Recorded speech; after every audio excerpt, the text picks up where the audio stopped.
Yo, welcome back to my unfiltered video of improving my communication skill. And today I am going to read the book Half Girlfriend by Chetan Bhagat. So let's dive into this. Let's dive into this. Acknowledgements and some thoughts. Thank you, dear and friends, for picking up Half Girlfriend. Wherever I have achieved today in life is thanks to you. Here is a thanking all those who helped me with this book. Sini Anatoni, my editor and first reader since 5 point someone, her feedback is invaluable. Those who helped me at various stages of conceptualizing, research and editing, Anubha Bang, Abhishek Kapoor, Anushka Bhagat, Masaba Gupta, Aisha Rawal, Abhya Bakaya and Anusa Venkatchalam. My team Bhakti, Michelle, Tanya and Virali. My intermediate family Anusa, Syam, Isan. My mother Rekha, my brother and his wife Ketan and Pia. My in-laws Suri, Kalpana, Anand and Poonam. Friends who make life worthwhile. My extended family on Twitter and Facebook. The entire team at Rupa Publication India. All those I meet in Bihar while writing this book, and finally Bill Gates. And not just for Microsoft Word this time, I wanted to share something with you. With this book, I complete 10 years as a writer. When I start writing, my motives were different. I want to make it. I want to prove a point. Today, I write for different reasons. I write for change, a change in the mindset of Indian society. It is a lofty goal, and I am not foolish enough to think I can ever achieve it. However, it helps to have positive intention and directions in life, and I am glad to have found mine. I want to reach as many people as I can through this book, films, or other medium of entertainment. I am human, I will falter, and I will have ups and downs. If possible, try to maintain your support and keep me grounded through that process. One more thing. Don't give me your admiration, give me your love. Admiration passes, love endures. Also, admiration comes with expectation, love comes some flaws.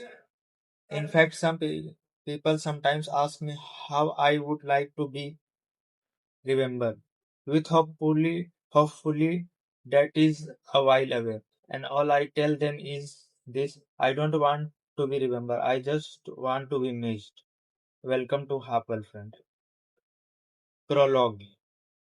They are your journals. You read them, I said to him. He shook his head. Listen, I don't have the time or patience for this, I said, getting irritated. Being a waiter on a book, being a writer on a book too doesn't allow for much sleep. I had not slept more than 4 hours a night for a week. I checked my watch. It's midnight. I gave you my view. It's time for me to sleep now.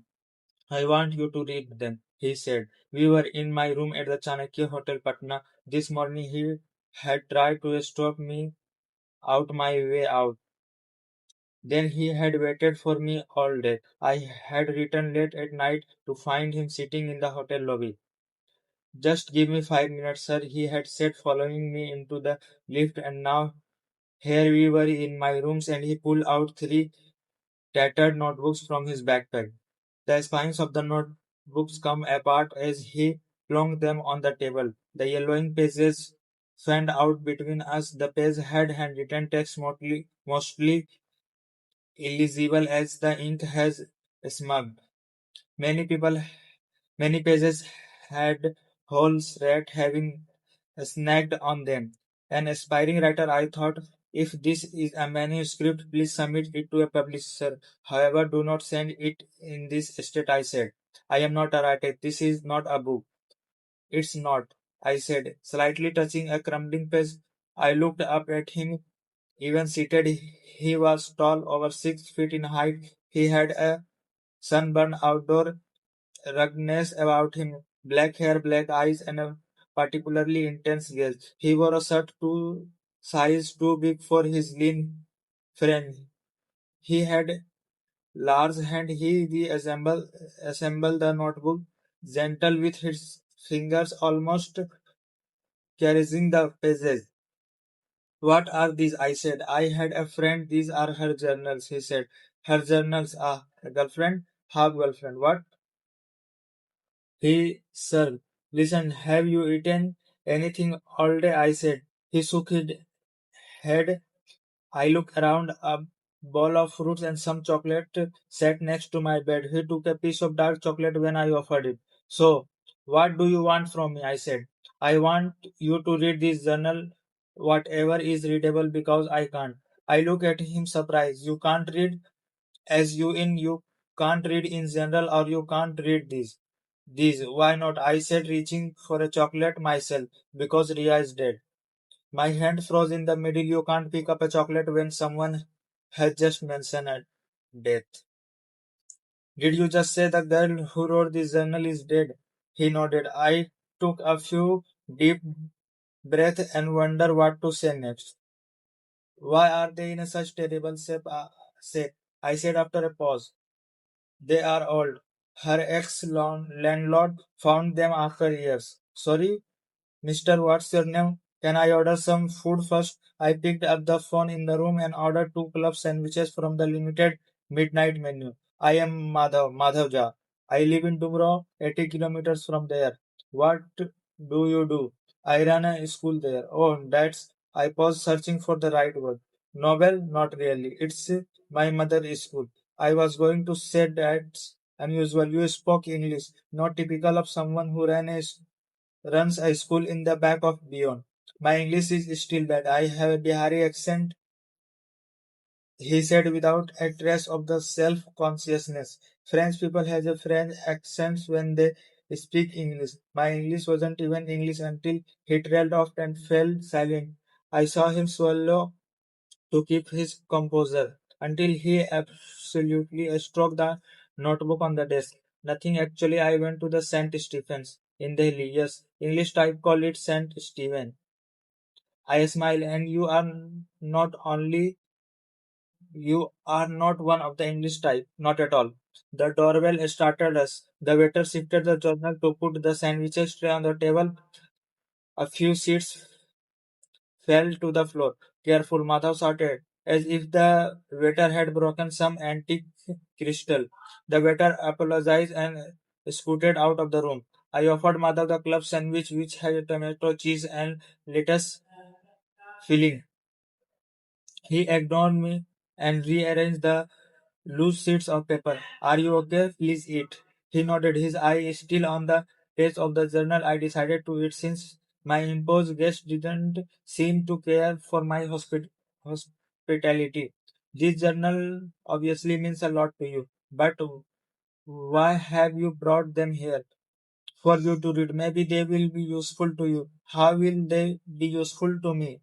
I said, my voice firmer with the food inside me. A part of me wanted him out of the room as soon as possible.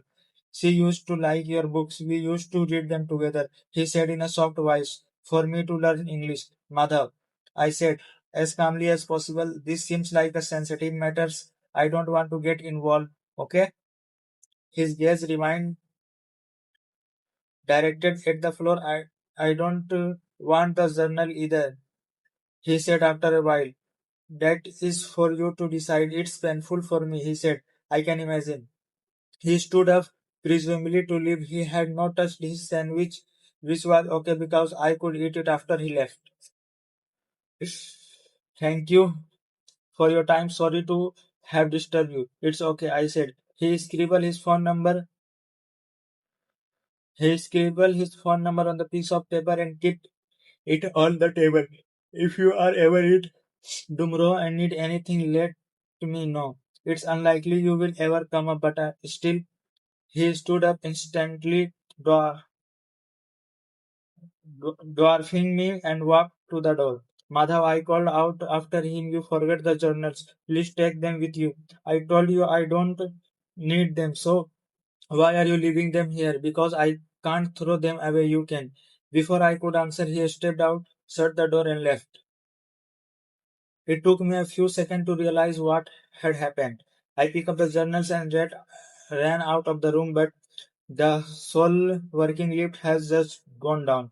I could have been I could have taken the stairs and caught him in time, but after a long day I didn't have the energy to do that. I came back to my room irritated by his audacity, dumping the notebooks and the thief with his phone number in the dustbin. I sat on the bed and little unsettled. I can't let someone I just met get the better of me, I thought, shaking my head.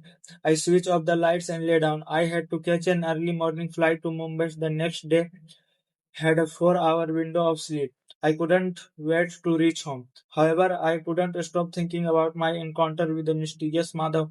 Who was this guy? The word tomorrow, Stephen, and Delhi floated around in my head. Question popped up. What the hell is half girlfriend and why do I have a dead girl's journal in my room? Eyes wide open, I lay in bed, starling, staring at the little flashing red light from the smoke detector on the ceiling. The journal bothered me. Sure, they lay in a dustbin. However, something about those torn pages, the dead person and her half boyfriend or whoever he was, intrigued me. Don't go there, I thought, but my brain screamed down its own suggestion. Read just one page. Don't even think about it, I said out loud. But 30 minutes later, I switched on the light in my room, finishes out the journals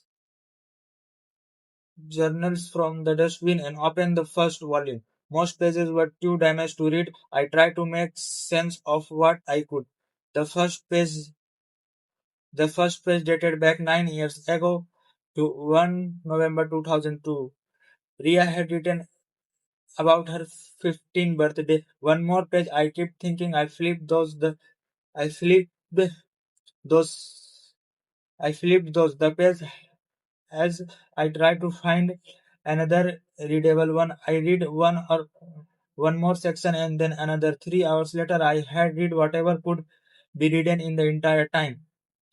The phone rang as 5 a.m., startling me. You wake up, sir. Your wake up call, sir. The hotel operator said.